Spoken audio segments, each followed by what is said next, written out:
Hey everybody, Kate Parker here, and today I wanted to bring in a guest. This is Lena Hartford from Hair That Moves. Lena is a mobile in-home hairstylist, and she also does all of our clients for our weddings. She'll travel to your venue or your house to set you up for you and your wedding party for your hair.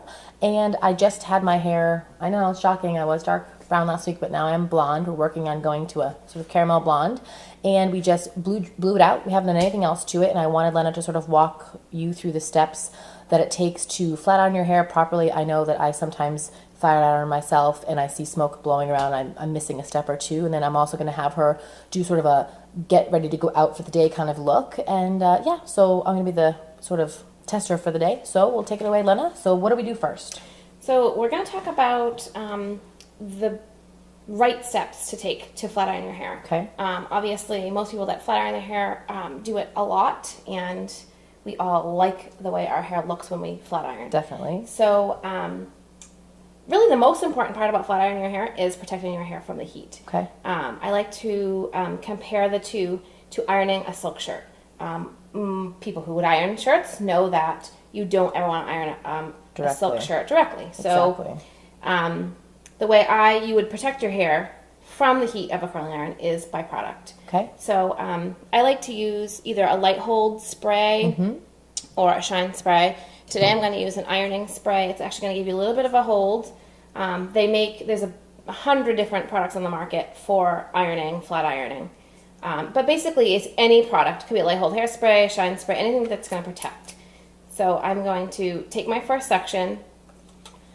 So you're spraying individually as you go. Spraying it as I go. Okay.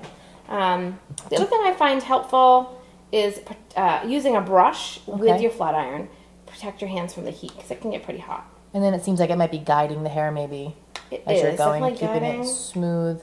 Now, can you buy these types of sprays anywhere? Do you need to go to a salon for them? Can you get them at a drugstore? Obviously, there's 100 different brands out there, and you can buy them anywhere. I'm definitely not going to tell you that one iron spray is better than another. You'd have to find that out just based on what your personal taste is. Some of them are stiffer than others. Okay. But you can just use the light hold hairspray that you already have at home. Okay, great. So I'm just going to go in this section, take... How big do you think the section should be? An inch or two. The trick to not damaging your hair with a flat iron is making sure that the hair is no wider than the flat iron plate. Okay. That's when it pulls and can do some breakage. Yeah, it will cause breakage. So we're going to flat iron your hair. And what you will see is steam.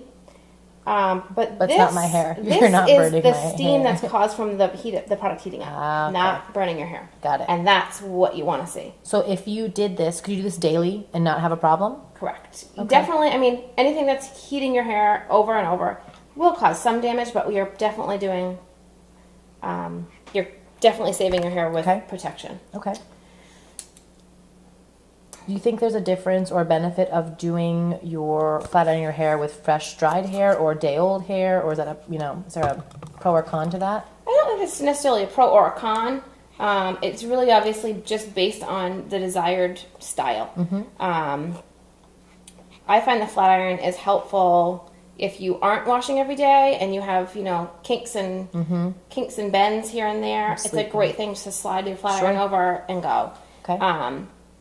The other really big tip to flat iron your hair is making sure that you use sections. Okay. I'm sectioning for this video purpose in the front so you can see, but normally I would section from the back starting forward, going forward. Yeah, why don't you show that?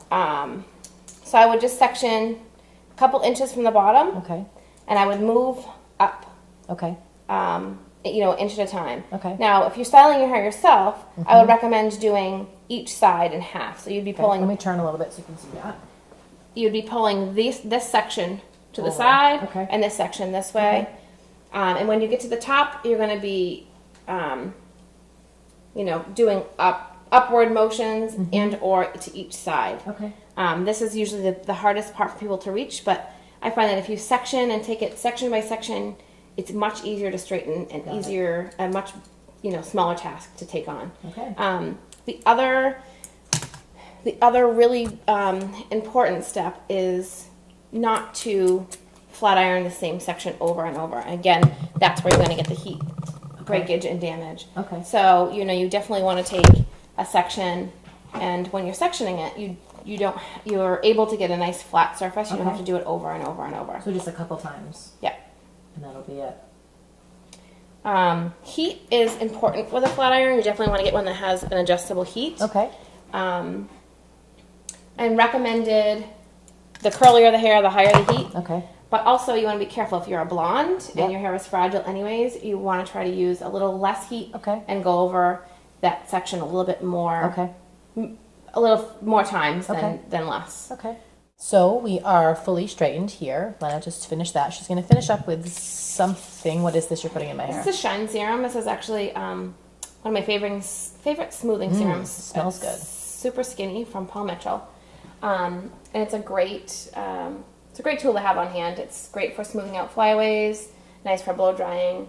It smells delicious. Smells like watermelon bubblegum to me. That's what it is. So here she is, all flat.